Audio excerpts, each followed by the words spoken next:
When I came to Minnesota in 1970, there were two brothers there who had survived the death camps. And they surprised us by saying that they have a custom, they called it a custom, they recite the entire Psalms from cover to cover every Shabbos. And they told me why. Because when the camp was liberated, the Allies came in and they said, "You're free to go home." There was no home. They were more afraid of leaving the camp than staying. So they were standing at the gates of this hell, completely lost. When a woman came towards them with a basket and handed them a fresh loaf of bread. Now here's the amazing, I don't know what to call it, bigger than life. They were so grateful to God for giving them, showing them that kindness, that they promised each other that they would say the entire Psalms every Shabbos. And it's very inspiring. But logically, I think we have to assume that it wasn't a switch. There was something going on while they were suffering that leads to life. So it would be fascinating to look into the Jewish mentality historically, before there was a Holocaust, and also what we have now after the Holocaust. And personally, the Holocaust should have changed the world. It should have. And in some ways it did, in some significant ways. But you would expect a much bigger change. The fact that there are Holocaust deniers today it's ridiculous. That could be.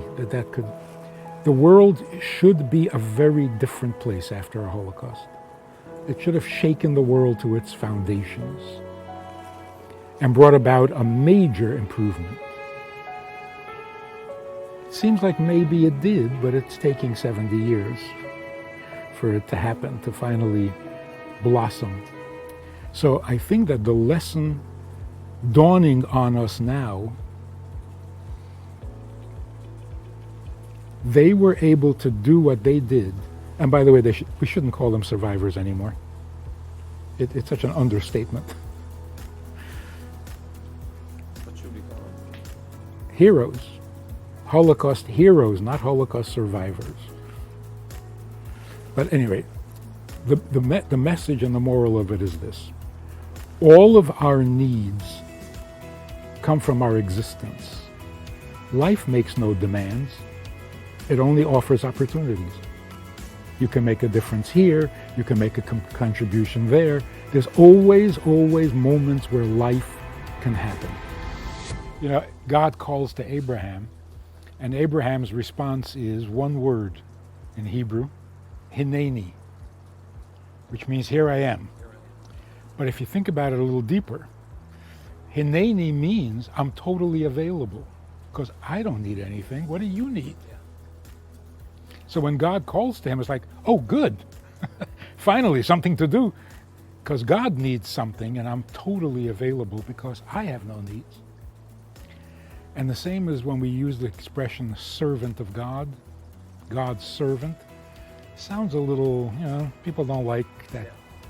But when you think about it, he is God's servant because he has no needs. It's such a liberating concept.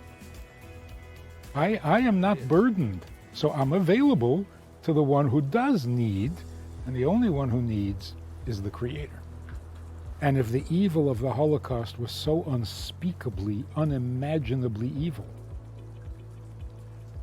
the good has to be good enough to compensate for it. And that would mean unimaginable good. Just conventional good doesn't compete with unconventional evil. So the good that has to come from it has to be astonishingly good. Goodness that we never even thought of before. And again, good means serving others.